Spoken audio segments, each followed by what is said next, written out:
Hey there, Jim Johnson from Accent Help here, and I wanted to talk for a moment about the concept of shadow vowels.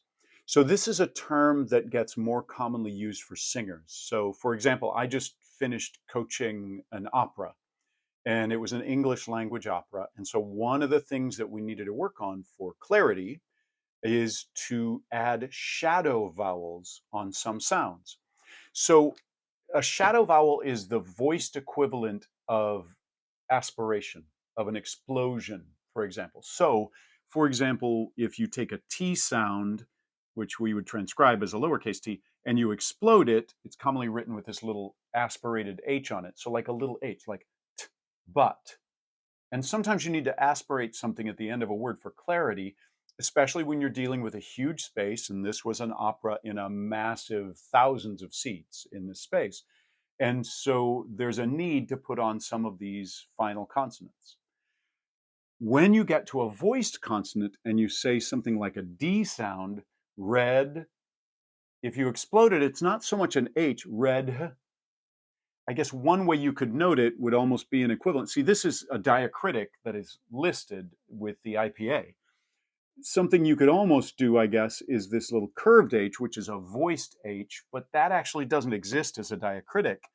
One of the ways that I tend to note it, and I've seen linguists utilize it in this way, is to use a little schwa there, which is not on the IPA chart, but it is a common usage.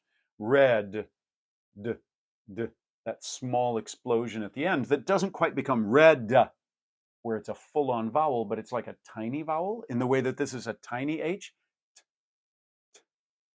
D, d. That can be an indicator of that. And this is what's commonly called a shadow vowel. So one of the places where this is needed a lot for singers, for something like an opera or for musicals, is if a word ends with, say, a nasal consonant like an M. There may be a need to do what I actually just did, an M, especially because like an M and an N, they sound so much like each other. Rum, run, run. If you can't see my mouth, what it's doing, it's harder to tell whether it's an M or an N. Ugh. So going rum, run, doing that extra shadow vowel helps you to get a clearer sense of which one of those it is. It can still be tricky.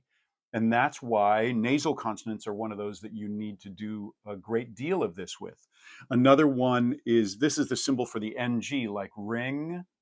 And that I just did a small shadow vowel, ring, ring. So that little bit of an explosion there, ring, would be a shadow vowel. And that's something, again, that singers almost certainly need to use. And if you're performing in a large space and there's an unusual word, especially that we might have trouble with, you might have to do that. Well, then part of what you need to do, I mean, opera singers kind of have an excuse for overdoing it a bit. But if you're an actor and you're needing to make something clear and utilize a shadow vowel, part of what you have to do is you actually have to make sure that it affects your acting. So you can't just go red, run.